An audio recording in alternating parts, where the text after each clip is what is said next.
동물병원 친해지기. 안녕하세요. 이엠박 동물병원 원장 이동근 수의사입니다. 반려동물 키울 때 꼭 알아야 될 중요한 점 두 번째 시간이고요. 제가 예전에 연구소에 있을 때 저희 부서 이사님하고 저희 연구원들 모두 다 주말에 관악산 산행을 한번 간 적이 있어요.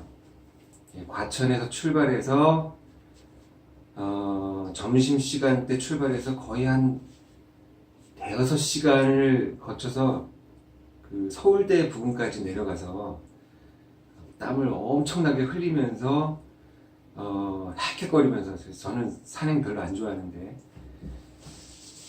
이사님 댁에 가서 이제 저녁 식사를 하러 들어갔는데 상다리가 부러지도록 차려 놓으셨더라고요. 뭐 회부터 갈비찜에 뭐 잡채, 가진 술, 양주까지 차려 놓으셨는데, 문제는 거기 참여했던 모든 사람들이 식욕이 없었단 말이죠. 저만 해도 머리가 지끈지끈 아프고요, 괜히 속이 좀 울렁거리고 더부룩하고 전혀 식욕이 나지 않았어요. 그래서 그날 회식 자리에서 사모님께서 그렇게 정성스럽게 차려주셨는 음식을 거의 한 반의 반도 못 먹고 저녁 식사가 끝나고 되게 죄송스러운 마음에 집으로 귀가한 적이 한 번 있습니다.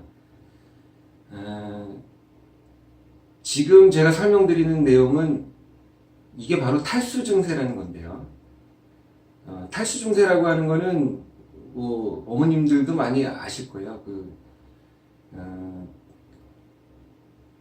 사우나 같은 데 가서 한 대여섯 시간 정도를 땀을 푹 흘리고 오시면은 왠지 좀 열도 나고 머리도 좀 아픈 듯하고 저녁에 입맛이 별로 없습니다. 이런 것들이 탈수입니다. 탈수인데 저희 병원에 오시던 모든 강아지, 고양이를 키우시는 보호자분들이 아셔야 되는 게, 개 고양이들은 거의 탈수 상태에 있습니다. 거의 모든 강아지나 고양이들이 탈수 상태에 있다는 걸 좀 아셔야 돼요. 보호자분들한테 제가 이런 설명을 하면은 자기 강아지나 고양이들은 물을 엄청 먹는다고 얘기를 다 거의 100% 하십니다. 강아지가 어떻게 탈수 상태로, 탈수 증세로 서서히 빠져드는지 그걸 제가 한번 설명을 드릴게요. 어렸을 때 한 2개월 정도 되는 강아지나 고양이들을 분양을 받습니다. 데려오시면 보통 어려서 아기 때는 사료를 불려서 따뜻한 상태로 급여를 해야 된다는 거는 보통 대부분의 분들이 알고 계세요. 근데 그렇게 하루 몇 번씩 불려서 먹이시는 사료를 나중에 한 4개월, 5개월 정도 되면서 이가 이제 완전하게 유치가 이제 완전하게 다 성숙을 하면서부터 이제 좀 씹어 먹어야지, 이가 좀 강해져야지 하면서 사료를 이제 맨사료로, 이제 건사료로 이제 주기 시작을 합니다. 그때부터 이제 탈수가 시작이 된다고 보시면 돼요. 갑자기 서서히 오줌이 좀 진해지는 듯하고 냄새가 좀 독해지는 것 같기도 하고 변이 좀 단단해지는 것 같은 느낌이 서서히 들거든요. 제가 아까 말씀드렸듯이 탈수 상태에서 거의 동반되는 게 식욕부진이 동반이 됩니다. 이가 어느 순간부터 건사료로 바꾼 다음부터 서서히 몇 달 지나면서 몸이 건조해지고 자꾸 이렇게 손이나 발 같은 데를 막 핥아대고 이제 많이 긁어대고, 이런 과정이 탈수로 가는 이제 과정이고요. 한 4개월, 5개월 정도 있으면서 서서히 식욕이 떨어지면서 이제 보호자분들이 항상 말씀하시는 게, 요즘에 애들이 밥을 잘 안 먹어요, 이렇게 얘기를 하신단 말입니다. 그러면서 이제 어떻게 되냐면은 사료에다가 간식을 섞어 주십니다. 제가 1편에서 말씀드렸듯이 이 간식을 먹는 습관이 그때부터 시작해요. 그러면서 이제 서서히 이제 피부병이나 뒷병이 이제 종종 생기게 되죠. 이게 무슨 문제냐면은 사료는 뭐 어느 병원이든 어느 뭐 인터넷에서 사시든 간에 웬만한 사료들은 거의 대부분 다 이 개나 고양이들이 필요로 하는 좋은 영양소들이 충분히 함유가 돼 있어요. 근데 제일 중요한 물이 빠져 있다는 얘기죠. 수분이 빠져 있는 아주 건조한 사료를 하루 두세 번씩 이렇게 급여를 하면서 저희가 이제 과자 먹을 때, 과자를 한 봉지 다 먹을 때 좀 목이 칼칼하고 좀 뭐라고 그랬죠? 하여간 좀 목이 마르다고 그럴 때 이제 물을 좀 마시는 것처럼 이 강아지들이 이제 좀 목이 좀 마르거나 그랬을 때 이제 물을 좀 깔짝깔짝 대면서 이렇게 물을 마시고, 이 강아지나 고양이들이 물을 마시는 그런 어떤 행동이 물을 많이 마시는 것처럼 보일 수도 있어요. 근데 보통 킬로그램당 한 100cc 정도가 건강을 위해서 필요한 하루 음수량이라고 저는 봅니다. 킬로그램당 100cc. 만약에 집에서 키우시는 강아지가 5kg다. 그럼 하루에 먹어야 되는 양이 500cc 정도 된다는 얘기죠. 저희가 그 커피 마시는 종이컵으로 봤을 때 하루에 2컵 조금 넘는 양은 섭취를 해야지 건강에 도움된다는 얘기예요. 탈수가 해결되려면 그러니까 건강을 위해서라기보다는 탈수가 해결되려면은 그래도 종이컵 1컵 반 이상은 마셔줘야지 탈수에 빠지지 않는다. 예를 들어서 요거 쉽게 말씀드리면, 제가 체중이 70kg 나가는데 그렇게 비율로 보면은 하루에 한 7리터 물을 마셔야 됩니다. 7리터 물이면은 보통 생수 2리터짜리 3통 반이거든요. 그걸 제가 하루 종일 강아지처럼 뭐 새끼를 다 누룽지를 먹는다든지 강아지처럼 사료를 먹게 되면 3통 반 생수를 끼고 수시로 먹어줘야 돼요. 이게 상당히 힘듭니다. 근데 하루에 2리터 정도 물을 마셔주면은 건강하다, 이런 말씀을 뭐 의사분들도 많이 하세요. 의과대학이든 뭐 어느 분이든 의학 정보가 좀 있으신 전문가들 말씀에 따르면 뭐 하루에 물을 얼마나 마십니까? 저는 하루에 한 뭐 2리터 정도 물을 마셔요. 아유, 오래 사시겠네요. 이런 말씀을 하신단 말이에요. 그러면 제가 7리터의 물을 마셔야 되는데 2리터 물만 마셔도 충분히 건강하고 오래 살 수 있다는 얘기는 무슨 얘기냐면, 제가 하루 3끼 식사에서 5리터 물을 충분히 섭취를 한다는 얘기죠. 근데 강아지들은 맨사료를 하루에 2끼, 3끼를 먹어도 사료 자체에 물이 없기 때문에 항상 탈수가 있을 수밖에 없습니다. 만약에 탈수가 있게 되면 아까 제가 말씀드렸던 대로 여러 가지 질병을 서서히 유발을 하게 되는데, 첫 번째는 식욕이 떨어지기 때문에 이제 간식급여가 이제 많아지거든요. 간식을 많이 먹으면 먹을수록 제가 이전에 말씀드린 것처럼 여러 가지 자잘한 질환들이 생기고요. 그 다음에 몸이 이제 건조해지니까 자체 보습이 안 되니까 엄청나게 긁어대고 빨아대고 이런 모습이 많이 보여요. 그리고 우리 집 강아지는 물을 많이 먹는다고 하신 분들을 제가 한 몇 년 키우신 분들한테 여쭤보면 상당히 많은 동물들이 간헐적으로 한 몇 달에 한 번씩 잊을만 하면 위액이나 거품구토를 하는 경우가 있어요. 그것도 새벽이나 아침쯤에. 이게 아주 탈수가 아주 심해졌을 때 나오는 행동이라는 거를 아셔야 돼요. 구토를 유발할 수 있다. 나중에 구토편에서 제가 또 이런 얘기를 좀 더 자세하게 설명을 드릴게요. 그리고 털이 빠집니다.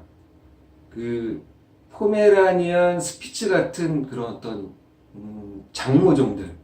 장모종들을 미용하고 난 다음에 미용실에서 항상 하는 말이 있어요. 얘는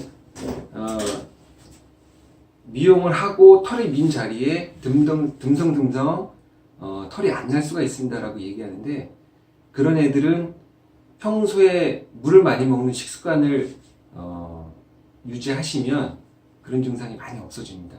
털이 막 듬성듬성 빠지고 털이 안 나고 하는 증상들이 많이 개선돼요.